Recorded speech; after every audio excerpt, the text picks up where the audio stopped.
Hi! Good morning! Just a quick update. Ayan, kagigising natin and this is our hair. Looks like after ng pag-wash natin 1 week ago. Hindi lang siya yung after ng 3 days na banlawan natin, di ba? After 1 week ago na siya. And as you can see, okay naman. Maganda naman yung nabigay niya talaga na result sa hair natin. Ayan, kagigising lang natin and hindi pa tayo nakakaligo ulit. So, ayan, okay naman. Hindi naman niya na-damage yung hair natin. Ganun pa rin yung, niya, yung mga dulo niya, healthy. And kita nyo naman na may color. Obviously, may color yung hair natin, di ba?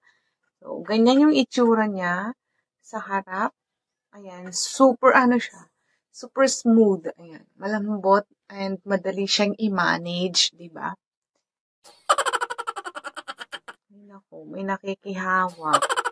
Ayan. And syempre, mapakita ko sa inyo yung itsura niya sa likod. I just wanna be happy, happy tonight.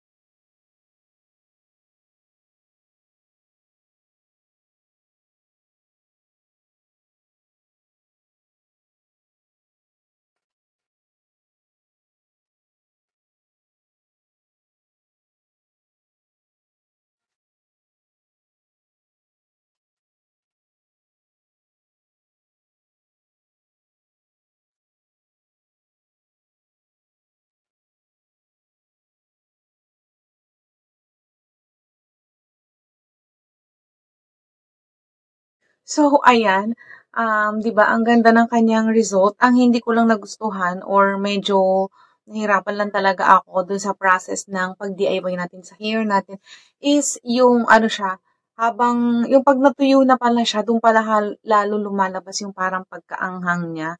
Nung pinapatuyo ko siya sa electric pan, ayun, medyo lang naman. Habang patagal ng patagal, yung 'pag natutuyo na siya is siya, parang yun, lumalabas yung kanyang anghang. And then, kahit nung nagpa-plancha na ako, lumabas din yung pagkaanghang niya doon. So, hindi ko alam kung ano yung pwede kong um, gawin o isuggest na ipam-protect natin sa eyes natin. Ayan. Kasi, syempre pag nag-shades naman tayo, lulusot pa rin naman doon. Pero sa mask siguro, malaki yung tulong kasi nung nalalanghap ko yung niya, yung amoy niya, parang ang hapdiin, parang natutuyot yung lalamunan ko, gano'n. Basta parang masakit din siya sa lalamunan, masakit sa ilong, masakit sa lalamunan, masakit sa mata.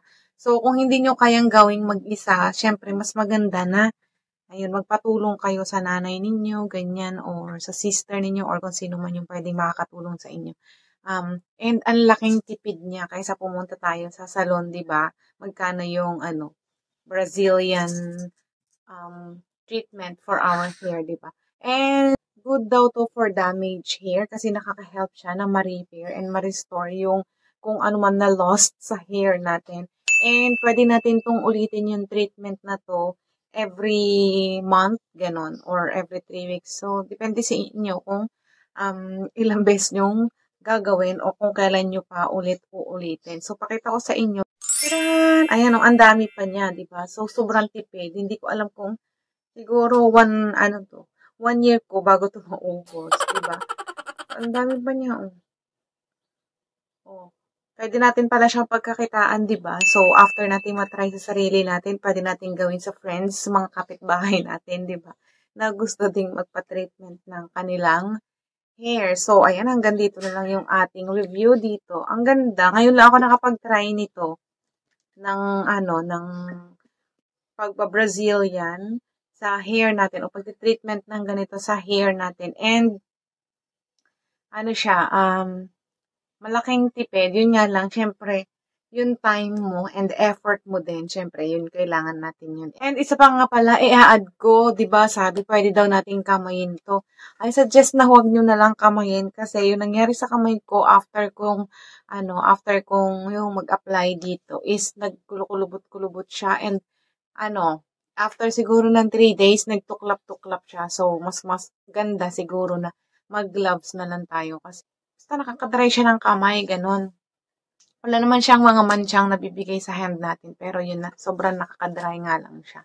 And doon sa pagpa-plancha, hindi naman siguro kailangan ng heavy duty na plancha kasi ang ginamit kong plancha is yung lang naman yung simple lang, hindi siya kumbaga basic lang na plancha yun, yung ginamit natin. But still, okay pa rin naman yung naging result.